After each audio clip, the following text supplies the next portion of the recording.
Halo semuanya. Di sini kami akan membuat video tentang ternakan puyuh yang berada di Tamora, Tanjung Merauke.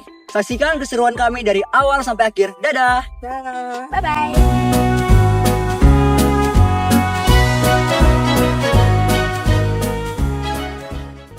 Awal mulai usaha peternak puyuh Pak Ewin pada tahun 2018 dan sekarang sudah berjalan selama 7 tahun. Populasi awal puyuh Pak Ewin 100 ekor dan sekarang sudah bertambah menjadi kurang lebih 2000 ekor. Awal mulai usaha ternak Pak Ewin ini sebenarnya untuk kerja sampingan saja, tetapi sekarang sudah menjadi kerja utama.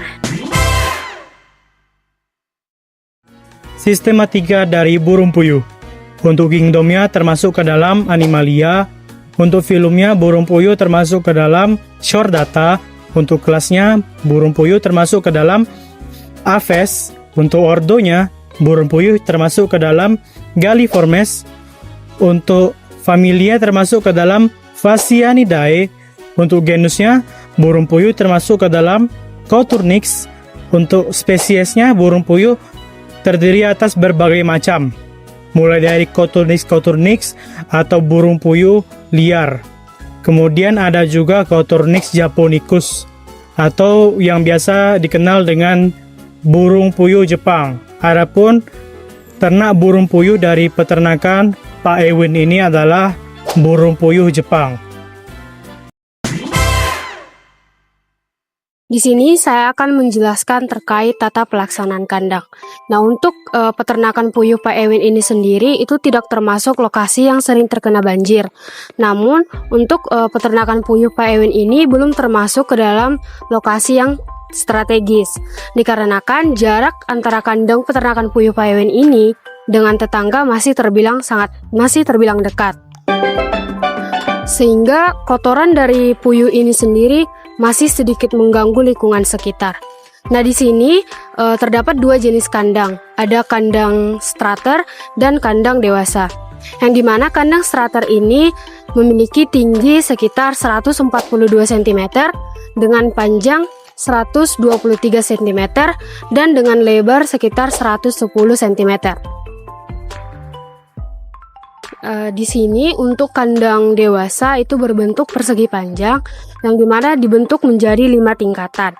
Nah, 5 tingkatan ini disekat menjadi 2 bagian. Untuk ukurannya sendiri tingginya itu 180 cm dengan panjang 180 cm dan lebar sekitar 50 cm. Adapun bahan yang digunakan untuk kandang dewasa ini ada kayu, triplek, kawat besi. Nah, di sini kawat besi yang digunakan itu didesain sedikit agak miring dan sedikit lebih panjang. Hal ini bertujuan agar ketika puyuh betina itu bertelur, telurnya dapat menggelinding ke depan. Ini membantu mempercepat proses pemanenan. Nah, untuk tempat pakannya sendiri itu terbuat dari pipa yang dibagi menjadi beberapa bagian dan dibelah menjadi 2 sehingga berbentuk seperti ini. Nah, untuk tempat minumnya sendiri itu nipple drinker seperti ini. Dan juga ini karung boni. Nah, ini bertujuan agar kotoran dari puyuh ini sendiri itu tidak jatuh begitu. Nah, untuk kandang ini sendiri itu diproduksi atau dibuat oleh Pak Ewin sendiri, yang dimana dalam satu kandang ini dapat memakan biaya sekitar 690.000. Nah, di sini kan disekat menjadi 2 bagian. Nah, per sekat ini terisi dengan populasi puyuh 25 ekor, yang dimana perbandingannya 1:4 dengan jantan 5 ekor dan 20 betina. Puyuh mulai bertelur dari 35 hari sampai afkir. Kemudian untuk panen telur puyuh dilakukan pada setiap hari pada pagi hari. Lalu untuk kebersihan kandangnya itu 2 hari sekali dibersihkan. Pak Ewin tidak memiliki karyawan, tetapi Pak Ewin dan istri Pak Ewin yang mengurus peternakan puyuh ini. Cara membedakan puyuh jantan dan puyuh betina, yaitu puyuh jantan ini berkicau, tetapi puyuh betina tidak berkicau. Kemudian untuk ukuran puyuh jantan lebih kecil, sedangkan puyuh betina itu berukuran lebih besar. Perbedaan selanjutnya pada bagian belakang puyuh jantan itu memiliki balon,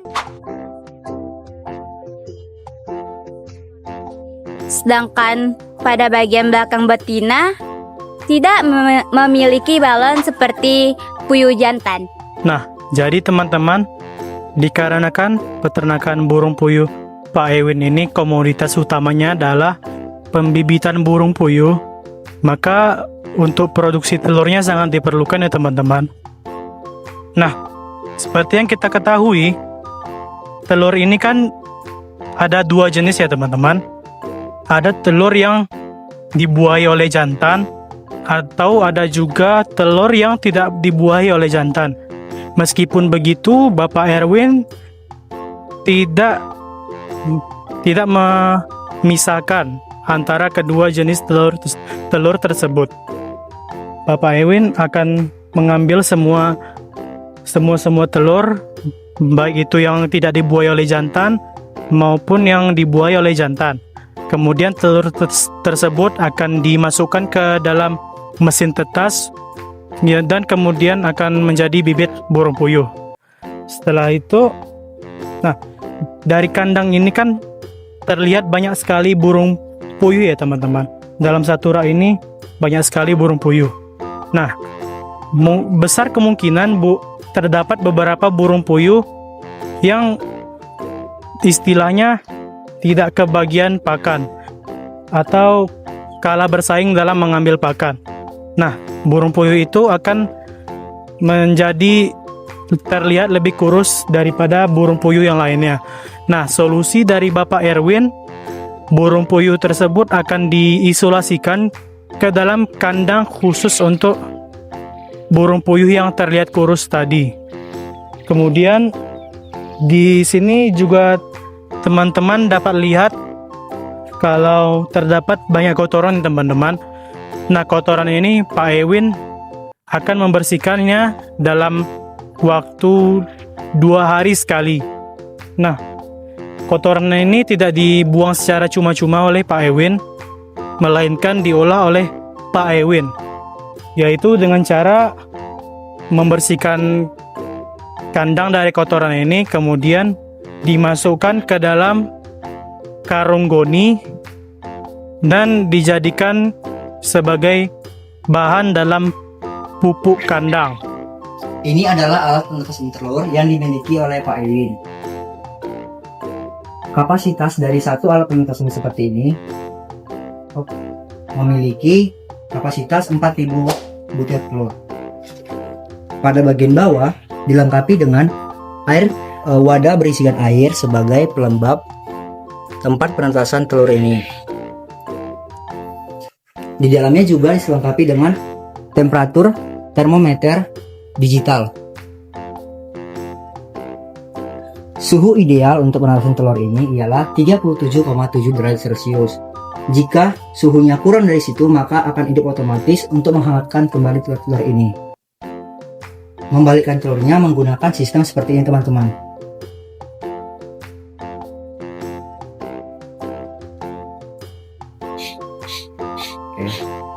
Lalu ada kandang yang lebih besar lagi atau box penetasan.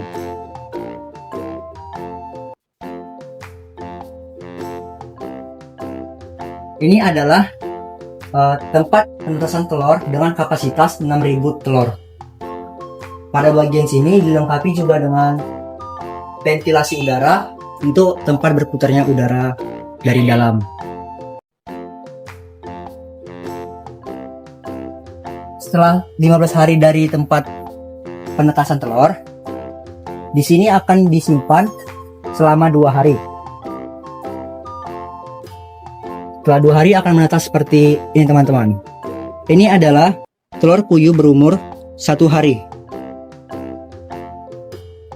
Pada puyuh ini yang berumur 1 hari dapat dibedakan melalui warnanya. Seperti ini adalah puyuh betina karena warnanya lebih cerah. Sedangkan puyuh seperti ini adalah puyuh jantan. Warnanya lebih gelap.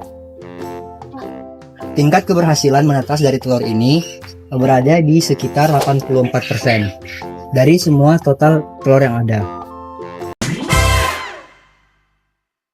Peternak memberikan pakan komersial jenis P304 produksi PT Carun Pokpan dengan kebutuhan sebanyak 35 kg atau 1050 kg per bulannya. Frekuensi pemberian pakan dilakukan sebanyak 2 kali sehari, yaitu pada pagi dan sore hari, dalam bentuk kur yang telah diformulasikan secara khusus untuk puyuh petelur. Pakan yang diberikan antara puyuh starter atau anakan tidak dibedakan dengan puyuh dewasa, melainkan diberikan pakan yang sama secara keseluruhan.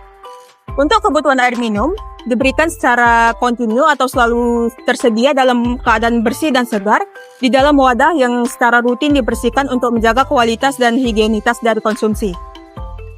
Berdasarkan data nilai gizi yang tertera pada kertas kandungan nutrisi, pakan yang diberikan mengandung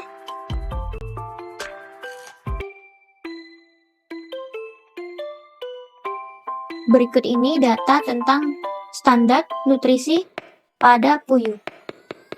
Bisa kita simpulkan bahwa kandungan nutrisi pada data ini sudah mencukupi kebutuhan puyuh Jepang, baik untuk fase starter maupun layer. Nah, kelebihannya protein, kalsium, fosfor, dan lisin, metionin sudah sesuai bahkan optimal. Namun kekurangannya lemak agak rendah.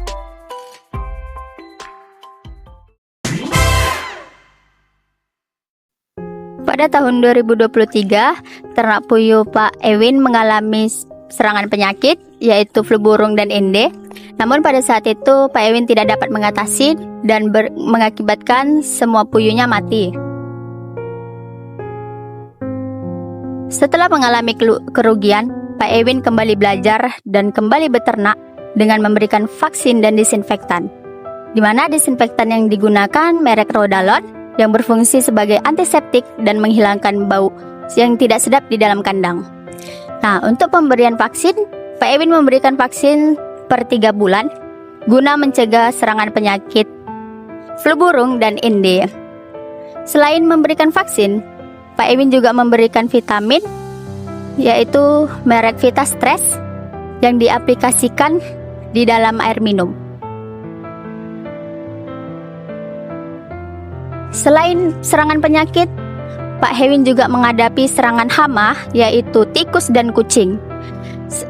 Untuk mengatasi serangan hama tersebut, Pak Ewin menggunakan racun tikus yang dipotong-potong, diletakkan di dalam wadah dan diletakkan di dekat atap di atas agar tikus memakannya dan mengakibatkan tikus mati.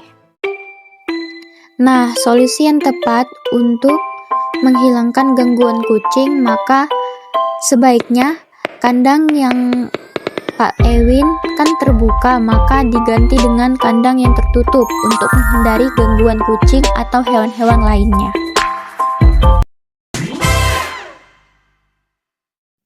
Jadi hasil panen dalam 1 hari itu ada 950 butir telur. Nah, 700 butirnya untuk penetasan dan 250-nya itu untuk dijual untuk kebutuhan sehari-hari Pak Ewin. Lalu Pak Ewin ini hanya berfokus pada penjualan bibitan saja. Karena permintaan yang besar dari agen-agen, jadi Pak Ewin tidak menjual secara umum ke warga-warga setempat. Media pengemasan pada bibit puyuh ini menggunakan kotak puyuh.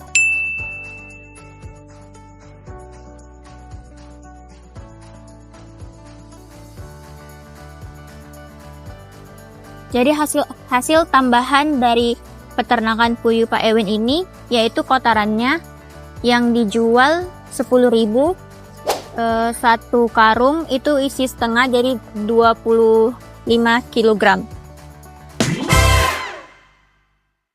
Jadi bisa kita lihat di sini analisis usaha Pak Ewin.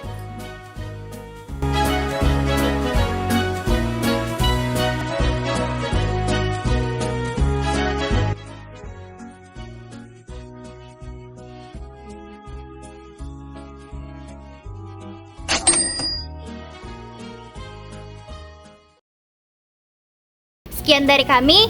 Dadah!